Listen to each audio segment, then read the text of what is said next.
jual beli, kadang apapun dilakukan untuk mendapatkan untung yang sebanyak-banyaknya. Meski melanggar hukum dan merugikan konsumen, beberapa oknum pedagang nekat untuk memalsukan barang dagangannya.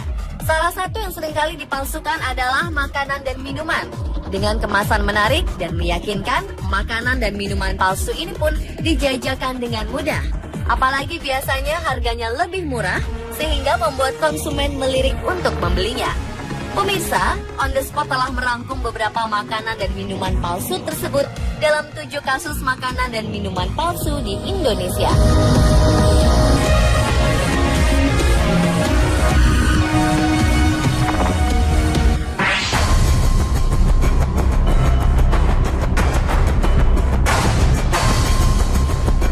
Yang pertama adalah air zam-zam palsu.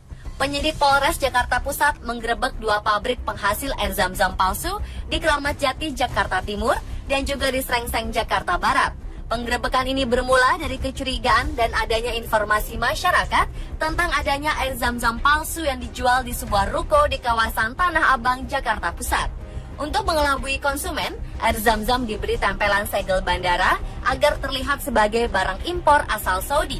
Namun isinya tentu saja bukan air zam-zam asli, melainkan hanya air mineral biasa. Dari hasil penyidikan pemilik toko tersebut, diketahui ada 2 pabrik penghasil air zam-zam palsu. Dalam penggerebekan itu, polisi menyita sedikitnya 30 dus air zam-zam siap edar, 2 karung kemasan plastik, 3 kantong plastik jerigen kosong 350 ml, beberapa galon air mineral, dan juga barang bukti lainnya. Para tersangka berhasil diamankan oleh pihak berwajib.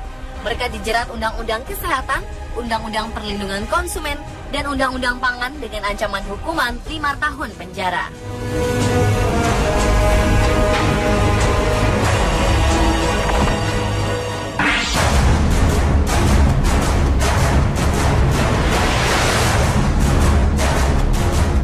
Berikutnya adalah madu palsu.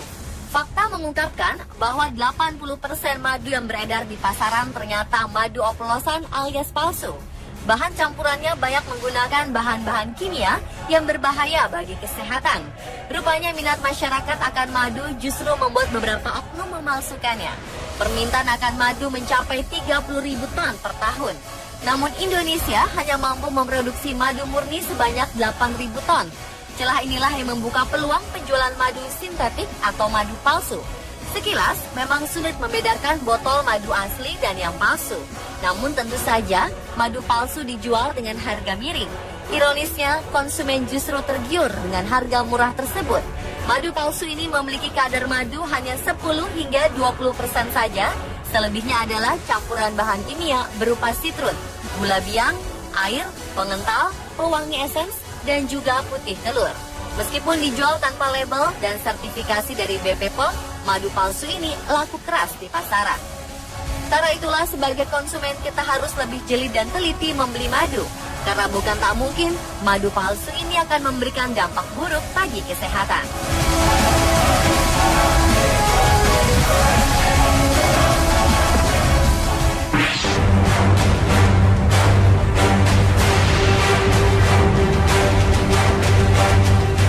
Berikutnya adalah maraknya peredaran telur palsu di tanah air. Salah satunya adalah telur asin palsu. Telur asin ini dibuat dari telur berkualitas buruk atau afkiran yang harusnya tak diperjualbelikan. Telur afkiran adalah telur yang gagal dibuahi selama 18 hari proses pengeraman. Telur ini infertil karena tidak mengandung embrio ayam yang sehat. Meski bisa dikonsumsi, telur afkiran ini telah kehilangan sebagian besar kandungan gizinya. Bahkan proteinnya hanya tersisa 3% saja. Salah satu cara pedagang nakal adalah dengan menjual telur afkir ini dalam kondisi matang atau dijadikan telur asin. Telur asin palsu ini pun hanya dihargai Rp500 per butir. Meski murah, telur asin palsu ini bisa saja membahayakan kesehatan. Ini karena pedagang menambahkan pewarna tekstil untuk mewarnai cangkang telurnya. Setelah diamplas menggunakan serbuk kelapa, telur-telur ayam ini direbus dalam larutan zat pewarna sintetis hijau. Sedangkan rasa asinnya diberikan dengan cara menyuntikkan air garam ke dalam telur.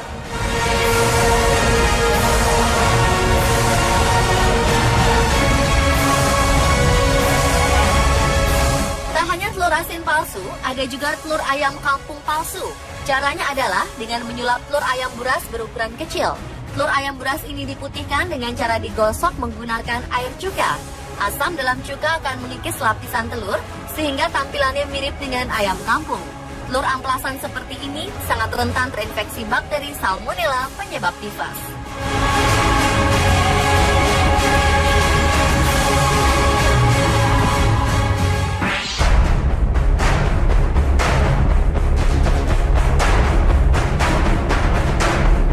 Ratusan botol dan drum berisi saus cabai diamankan petugas dari tempat pengolahan saus oplosan milik warga di Desa Namorambe, Kabupaten Deli Serdang, Sumatera Utara.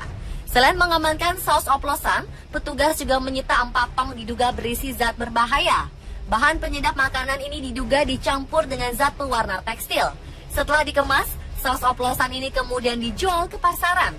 Para tersangka dan barang bukti yang disita petugas kini diamankan di Mapolda Sumatera Utara untuk penyidikan lebih lanjut. Polisi masih terus melakukan pengembangan dengan mengambil sampel saus cabai tersebut ke laboratorium. Dirkrimsus Polda Sumatera Utara, Kombes Ahmad Haidar mengatakan, saus yang mengandung zat berwarna tekstil ini sangat berbahaya bila dikonsumsi manusia.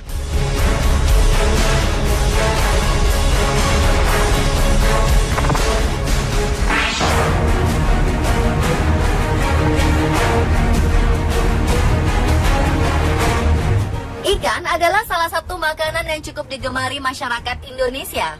Tapi sebagai konsumen, kita harus lebih berhati-hati memilih ikan. Ini karena sejumlah oknum tak bertanggung jawab berusaha meraup untung besar dengan menjual ikan busuk di pasaran. Tentu saja, dengan sentuhan di sana-sini, ikan busuk ini disulap menjadi layaknya ikan segar. Padahal ikan segar palsu ini tak layak dikonsumsi manusia. Untuk menjualnya, ikan yang sudah beraroma tak sedap ini biasanya disejajarkan dengan ikan segar lainnya. Hal ini membuat keberadaan ikan busuk menjadi tersamarkan. Cara lainnya adalah dengan menyuntikkan daging ikan lainnya ke dalam ikan busuk. Alat suntiknya pun didapat dari tempat sampah. Sebelum disuntikan, daging yang dihancurkan dicampur dengan cairan perekat. Untuk membuat ikan terlihat segar, pelaku menggunakan pewarna pakaian. Tidak hanya tertipu dengan mahalnya, penggunaan bahan terlarang di ikan rekondisi ini mampu memicu penyakit kronis seperti kanker. Selain itu, alat suntik bekas juga menjadi fasilitas bagi beragam penyakit untuk mengalir dalam ikan segar palsu ini.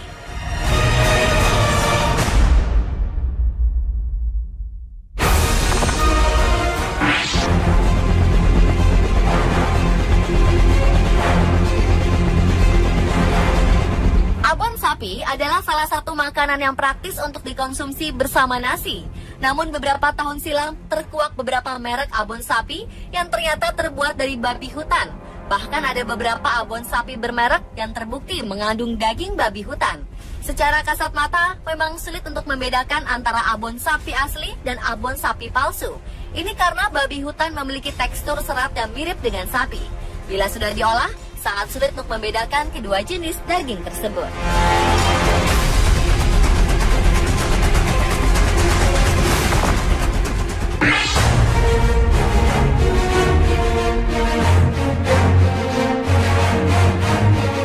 Minum teh dalam kemasan biasanya menjadi salah satu pilihan praktis kala dahaga datang.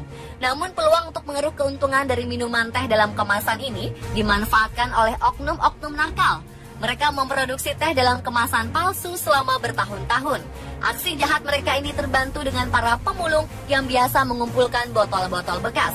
Botol-botol ini pun dicuci bersih agar nampak baru. Setelah itu diisi dengan teh palsu yang diracik menggunakan gula dan teh celup murahan atau kadaluarsa. Agar tak membutuhkan teh yang terlalu banyak, pewarna tekstil pun digunakan, ditambah borak sebagai pengawetnya.